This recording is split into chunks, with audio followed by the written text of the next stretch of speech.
Hello, everyone, and welcome to my den. Today, we're looking at the Hasbro financial report, which, while this doesn't necessarily show the results of D&D Begone or Open D&D or any of that kind of consumer revolt stuff, it does give us something interesting to look at while leaning into this new year. Before I get into the details of the report, I just want to kind of point out what a financial report really is. No matter how bad things were for a company during the previous quarter, it is the job of the financial report to make the investors, shareholders, and members of the company's executive staff feel like, hey, we may have had some problems, but everything's going to work out. Don't worry about it. There's a bright side to this dark cloud. It is not the role of the CFO, no matter how bad the company is doing, to fall to their knees and go, oh dear God, we're all doomed.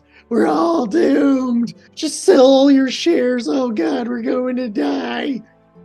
That's never going to happen. Hasbro could have had the worst quarter ever, and it is still the job of the staff to go, hey, you know what? We did good because none of our buildings lit on fire. So as long as none of our stuff lights on fire, you know what? We can make things work. Silly voices and what have you aside, let's break down the Hasbro financial report for the fourth quarter of 2022. In the financial report, it is admitted that Hasbro believed that 2022 was going to be a rough year. So they already preemptively set things up as, we were supposed to have a bad year, so don't be too surprised about us having some bad numbers.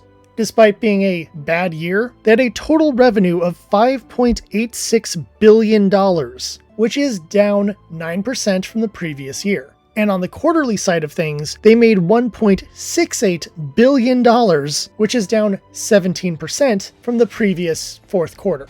So yes, they did drop down some percentage points, and that's likely going to lead to them removing jobs, as rumored earlier in the year. However, that's still several billion dollars. That's not like they made nothing and the company's about to close down. These are fairly decent numbers, but you know, when you are a giant company, it's not about making money, it's about making all the money.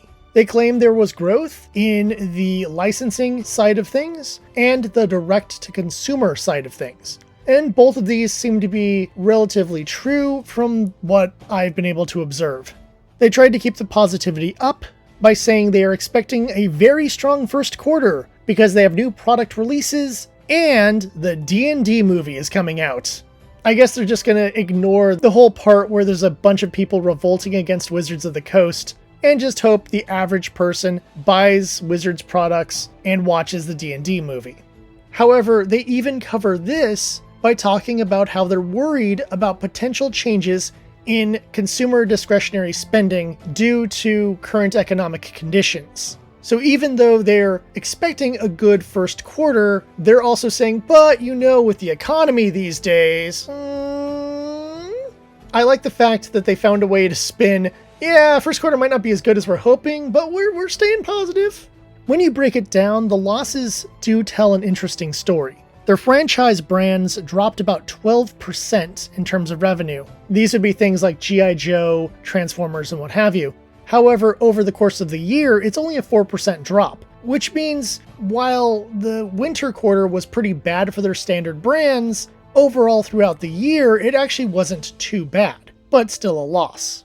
What's more telling is that their partner brands dropped 30% in the fourth quarter. These would be things like Marvel, Star Wars, and other peg warmers. But again, if you look over the entire year, it's only a 9% drop, which means they at least had better quarters selling some of these toys, likely when some of the various movies came out in 2022.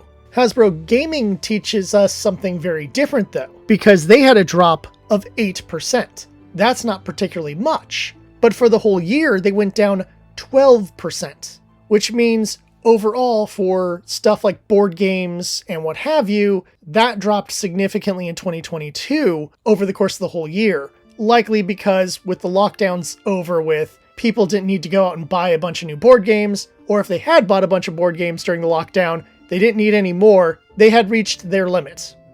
Another zone that got hurt really bad was the emerging brands. These would be new products they're releasing. That dropped 30% in the winter quarter, and their total year dropped 12%. However, the explanation for emerging brands losing so much money in the fourth quarter was that Peppa Pig was moved from emerging brands to franchise brands. And so without a new big thing like that coming out during the winter, they lost money comparatively, primarily because they didn't have anything new to show off.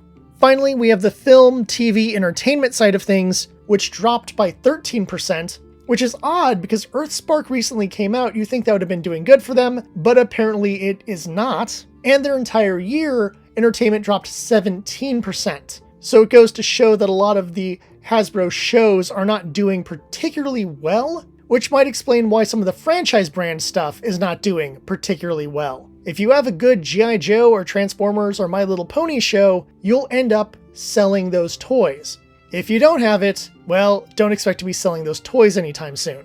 One of the lessons that Hasbro learned during that quarter is that they need to focus on their bigger brands. Surprisingly enough, the two biggest brands they had for winter were, of course, Peppa Pig and Play-Doh. I'm not even making that up. They specifically point out Play-Doh being a strong brand. Although, come to think of it, Play-Doh was popular when I was a kid. It's just kind of always been consistently popular.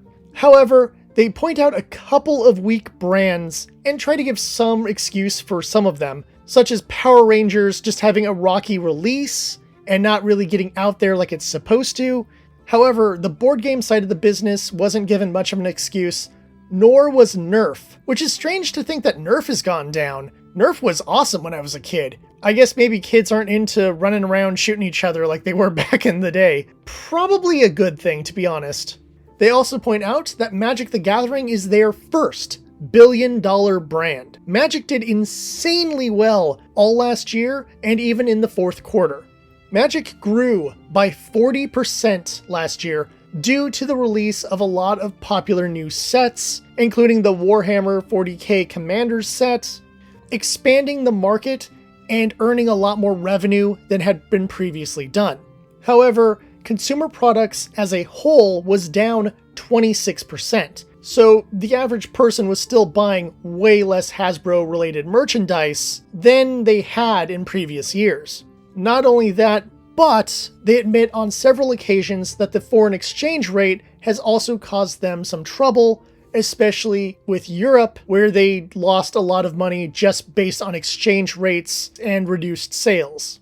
No matter how you look at it, it was a very interesting quarter, and goes to show that even though Hasbro took losses during the winter, they still have some strong brands and parts of the company that can keep them going, assuming they can keep that growth moving forward. However, due to the current consumer revolt, that's highly unlikely to happen. If it wasn't obvious from the way I was talking about stuff, Hasbro is clearly doing a little bit of face saving during this financial report, warning people that they knew they were going to have a rough 2022, that, yeah, some brands weren't doing good, but, Europe and the Power Rangers launch wasn't perfect, and things like that, just to kind of soften the edge of the damage that last quarter did to the company. And yet, despite those losses, they still made billions of dollars. So, I can't really feel sorry for Hasbro. In fact, if anything, I'm kind of annoyed at the fact that when you dropped 17%, you still made over $5 billion. And while the success of Wizards is definitely something no one in the D&D Be Gone Open D&D consumer revolt would really want to hear, as I had said in previous videos, the effects of the boycott and the effects of the customer revolt are definitely going to take effect in the spring quarter. It'll be interesting to see how well the spring quarter goes for them, and it'll be interesting to see how well they spin the customer backlash to Dungeons and Dragons and the terrible choices they've made over the last couple of months. More than that, the Dungeons and Dragons movie, those trailers don't look great. Here's the thing. I've been hearing rumors that if the movie doesn't do well, Hasbro is considering just scrapping their entertainment division as a whole and just licensing out their various franchises. which I believe is how their deal with Paramount works, where they've licensed it out to Paramount and Paramount kind of does what they want with Transformers. So if they just license the stuff out and let people just do what they want to do, then great.